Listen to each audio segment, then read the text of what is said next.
Welcome to the Sylvan Healing Sanctuary media platform. Today, in the second of our series of 3 talks with my colleague, Craig Reberk, I'm Feroze Dada, and today we're going to be talking about healing. So, Craig, let me ask you this. What is healing? I love your questions, Feroze. You always have a wonderful way of getting straight to the heart of something. The words wellness, health, internal structure of being in line and in tune with ourselves are all aspects of healing.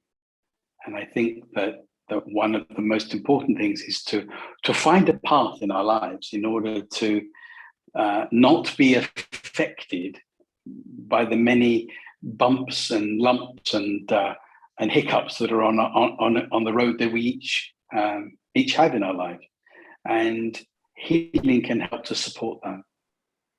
But in a way, of course, every intervention which helps a person, whether it's medical or spiritual or whatever, is healing. But let me zoom into what I think we as a group do at the sanctuary. So let's zoom into that particular type of healing. And first of all, really, just to clear up some wording on this, would you say spiritual healing? I think that spiritual healing is a terminology that has been misunderstood and misinterpreted. And I think that there are groups of people who feel that spiritual healing is the intervention of something else, something larger than us, and is a channeling of some form through a healer to a patient or to an individual that is requesting. And I think that is one form because it enables an individual to be with their faith, because everybody has faith of some form or another. Even if they're agnostic or an atheist, there is some faith. Energy healing, which I think is a modern interpretation of exactly the same thing, is a recognition that there is something bigger than us. We don't know what it is, and it almost doesn't matter. And that there is a relationship between the healer and the patient in order to help the patient to find what it is they need. Does that help? Yeah, very much so. I think just describing it rather than using terminology is very helpful. I suppose, in a sense, spiritual. The word spiritual really derives from the word breath, doesn't it? Or breath of life in Latin. So, in a sense, is the breath involved in this process of healing? Very much so. I think that it's a gateway. It's a great way for any individual to start to understand that through their own breath, they can support their own individual healing. So education in breath and education in that sense is a really wonderful way of mindfully bringing yourself into your own body and then to start to listen. And it's an internal listening. It's not all the white noise that we get from around us. But you are saying, though, that you are channeling something through you. We're sharing something. Yeah. We are sharing something. Sharing something which is external to you, or so in Chinese Qigong or Tai Chi, they talk about the Qi energy.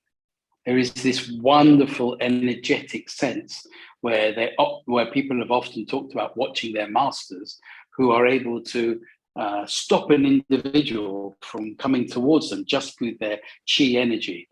What is that? I don't know what it is. I don't have a language for that. But it is a similar sense that we are connecting as a healer, as a practitioner, to something that is an external. We're listening, we're sharing, we're enabling and helping an individual to engage with that. And most people that might come to us at the sanctuary, expect miracles, is there something you want to say which is realistic, if you see what I'm trying to say, to put it in perspective, because expectations are key to this, actually. Yeah, I think that the particular position that the healer plays is obviously one that when somebody is arriving in a vulnerable state and feeling in great pain or distress or loss or whatever the reason that they've arrived, the role and the relationship is that the healer can very easily give this false sense of change. But with a responsible, well thought out and trained healer, the ability to give a support to an individual, to give them the opportunity to bring them back onto their path that they've been knocked off, to listen, quality listening skills, a high quality of touch, because the touch of the human body is so important in our relationship. Just anyone that has an animal, and a dog and a cat, will know that there is a wonderful effect of stroking a dog and a cat. I'm not saying we stroke the human body in this way, but it's this contact that enables the integration. Yet we, particularly in the pandemic lockdown periods, we've used Zoom and other remote media for healing. Mm-hmm. And our own observation, if I may say so, is that it has been helpful and effective. How would you explain that? Well, I think that that's where the relationship of the word energy, that it doesn't matter where you are in the world, that we are all molecular structure. I think you and I had a conversation a while ago about quantum physics. How can a healer be talking about quantum physics? But there is a real interest in the context that we as human beings are connected to every single part of everything that we live within and around us. So it's communication through that ether, for want of a better word. Well, my own personal experience is that I think the universal energy transcends time and space. So in a sense, of course, there's the wonderful human touch, which is quite separate, is comforting. Yet in terms of healing energies, I think energies are universal. And if you know how to harness those, as you do in meditation, I think, or once you get a healer to working with their patient, as you do, they can continue to harness their own sense of energy, which must be part of the way we do healing at the sanctuary, is to self-help. I think it is, and I think the way that we have over the years expressed and explained to people how they can find their own sense of quietness and their own ability to take care, that it diminishes their need to find instant solutions. How often people pick up the aspirin for a headache. Actually, if you stop and think, take a breath, be curious as to how did you get to this headache? Have you been drinking enough water? What is it that's happened? Are you upset about something? And there's a real sense of taking some responsibility about how to understand what it is in life that we can do to take care of ourselves. But in a sense, of course, there is very little proof in all the things that one does in this field, other than the benefit one sees from individuals that come for healing. Does that cause a problem? So I'm going to disagree with you there. Actually, there's a lot more evidence about the value and the functions of healing. And there are quite a lot of scientific researches that have been done. And over the coming months, we will be putting some of that evidence and research onto the Sanctuary's website in order to give people the opportunity. Of course, you and I have watched many videos of people that have talked about fantastic experiences, and we'd never know whether they are plants, whether they've created it for the sense of the video, etc., etc. there is no, in my opinion, there is no way that you can prove to a person other than for them to experience it themselves and for them to trust that they're going to gain something from the experience. I think this is really what I'm trying to put out there, if you like, is that there is no need, in a sense, to find scientific validation because there's always going to be a difficulty in this process.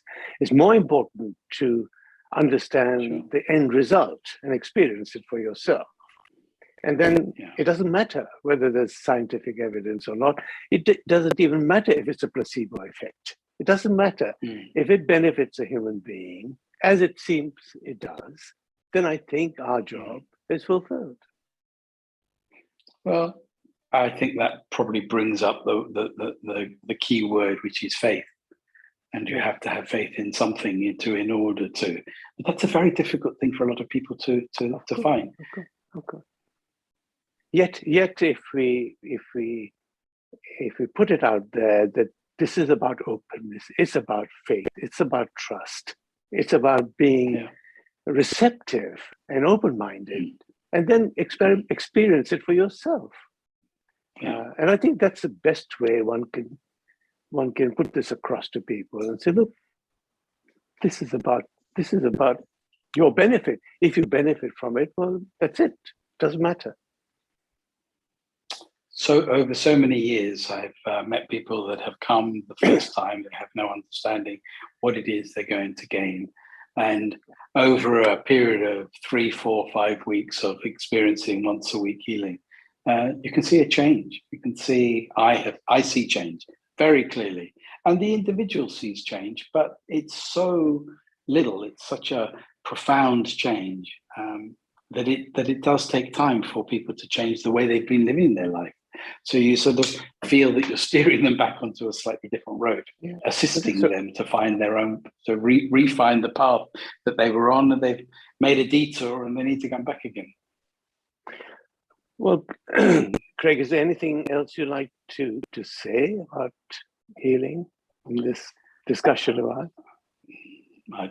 I'd always recommend for someone to find a quality healer in order to experience the opportunity to help them back onto their path. Just for the sheer sense of knowing that there is an alternative way to help yourself. You did ask the question though, Feroze, there's a miracle of that. They do happen. They do find that some people have gone and disappeared and never come back because they don't need anything else. Of course, there are those that go who don't want to follow the process, but it's a gift, and the experience is very valuable. So I would always ask someone to try. And I would really end by saying this, Craig, that this universal healing energy is so profound, and it is impossible to define the way it works because the human mind, in a sense, cannot comprehend its complexity. We're limited by our own understanding, and so I always say to people, and I don't mean healing in a very formal sense, but even meeting people, sitting in meditation with people, causes people to change. Just contact with the right source of energy makes people change. So I think it's much more profound. And to dwell too much upon the scientific side is curiosity. Just experience it, be open, enjoy the process, trust the process, and see what happens.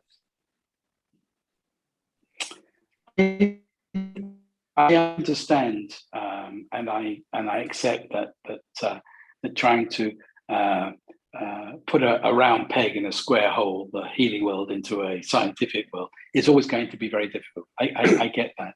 But I think the mere fact that there are individuals that are acknowledging that there is a value in healing and that they are trying to compare it to scientific values, even if they don't fit exactly, are still allowing something to be viewed and reviewed. And in my opinion, it has a value.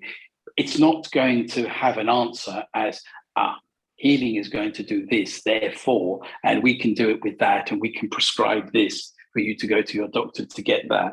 It's never going to be like that. But I'm glad there is review.